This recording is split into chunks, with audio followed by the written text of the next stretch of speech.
Hello and welcome. As you can tell by the title, I'm the Obsessed Movie Man. OMM. Review number 3. A director's career in pieces.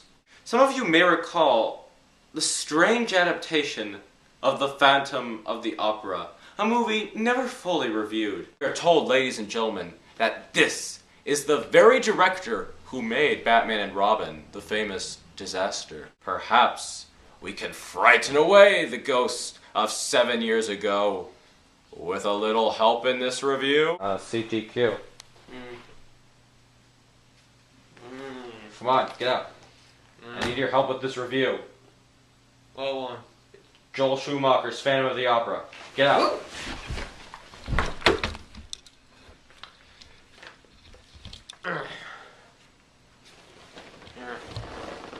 Thank you. This is the mysterious CTQ. What does that stand for anyway? Whatever you want. Okay. What are you wearing? We're done. Never mind. Oh, I'm wearing the Phantom of the Opera mask, and that's because, like I said, you're gonna help me with Joel Schumacher's Phantom of the Opera. Oh, some memories. Let's start with the plot of this film. I really enjoy the plot. It's a love triangle between the Phantom, Christine Daae, and Raoul Le Patron. And in it, there's a man with a horribly deformed face, like OMM here. I have a horribly deformed face? Have you had a mirror in this house, ever? Just continue. And there is a lovely lady, Christine Daae, like your sister. Just go on. Pretty much in the plot line, it's very well written. You can tell how horrible and sad and miserable Phantom is. It's very, very good and well written. Probably one of the best romances ever. In terms of play and musicals, but this is going to be an interesting review because we're actually going against each other a bit. Because I'm a bit against the movie at some points, but he really loves the movie. So, let's actually talk about the music. The music, Andrew Lloyd Webber's was a genius. The music is the most memorable thing about it. I mean, the title's Phantom of the Opera. What do you expect? Considering that it was a book, then it was a silent film, and then you had some other adaptations, and then finally you had a musical, and then you had this weird transition, don't you think? Time in this film is kind of weird to me. Like, the best example is actually in the masquerade scene, where the singing can be turned into dialogue, where the scene where Christine is speaking to Raoul in secret. Like, instead of the musical where she's like, a secret engagement, look, your future bride. It's like, they change it to like, a secret engagement, look, your future bride. Just think of it. It's kind of off and a little bit weird. Another example in the masquerade scene is where they actually, and I'm sure it's because of timing and also because they want to allude to the chandelier, we'll get to that.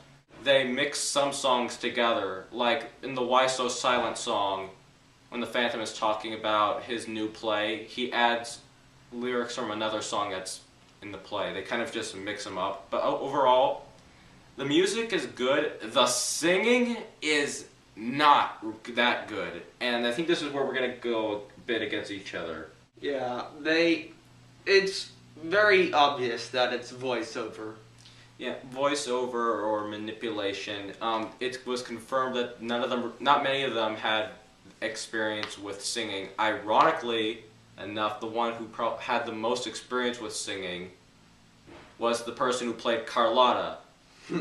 That's very odd irony, and to my knowledge, she only truly sings at the end credits as opposed to singing in the actual movie. Like, I don't understand. I'm pretty sure it was a money issue, but why they couldn't get Michael Crawford, the original Phantom, or some of the original cast from the musical to be in this movie. I think you could have done, even if you couldn't get the original Phantom, you could probably get someone else from Broadway to do it.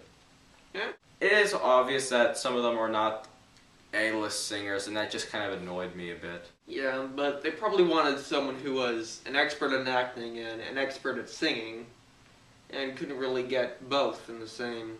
That hence Gerald Butler, which is who plays our Phantom, and I think this is actually where we should go into the biggest thing that annoyed both of us.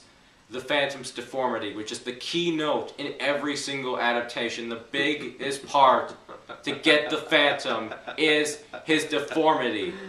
Why do you think he wears a mask?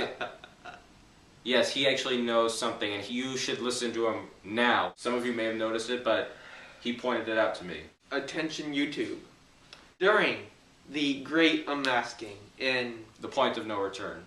the climax, when Christine rips off the Phantom's mask in front of everybody,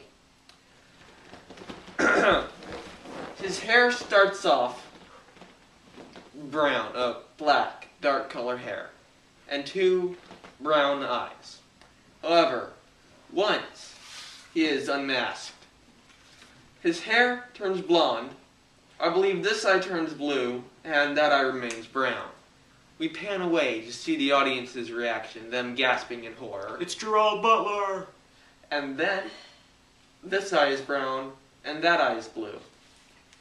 Very surprising. And the hair turns blonde. That the hair stays blonde on this side. Okay. They must have known about it. I don't understand. Yes, and shame. They must have known about that. They had to have known about it. It was just completely weird. And this is now where I'm going to go into my tirade. And I noticed it. The makeup. For those of you who know, well, don't know, Joel Schumacher did the Batman Forever and Batman Robin. And the Two-Face was a bit too cartoony for me. Initially, when the mask is pulled off, it looks decent. It's not horrifying or anything, but decent. But as he's going down, he's dragging Christine down to the dungeons of his quote-unquote black despair, his makeup gets worse and worse. You mean better and better? You are right. It gets better. He does not look deformed at all. He looks like, it's like paint or... Sunburn? Sunburned. He looks sunburned. There's nothing scary about him. The whole point of the Phantom is that he is disfigured. He wants to be loved, but the world will not love him because of this. Not even his mother loved him. His mother feared and hated him. Mask was his unfeeling scrap of clothing, people. This first unfeeling scrap of clothing. His first one. This was a boy who was in a little circus or fair or whatever, where he was called the Devil's Child and forced to wear a potato sack. And they have all these flashbacks and they make you seem like it's so horrible. But it's not. Like, how could you be afraid of it? It's just... Hang out by the beach, you'll see 1,000 sunburns.